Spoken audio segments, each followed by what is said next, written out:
Meaning of himself. Himself.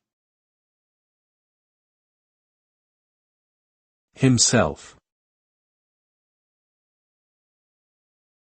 Himself. Himself. The word himself is a reflexive pronoun that refers to the male subject of a sentence. It is used when the subject performs an action on himself, or when he is the object of the action in a sentence. For example, John cooked himself dinner, or he hurt himself playing basketball.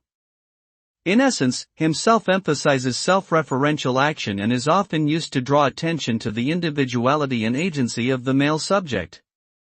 Its usage can convey both self-sufficiency and self-awareness, depending on the context. Overall, it is a key component of English grammar and usage in everyday conversation and writing.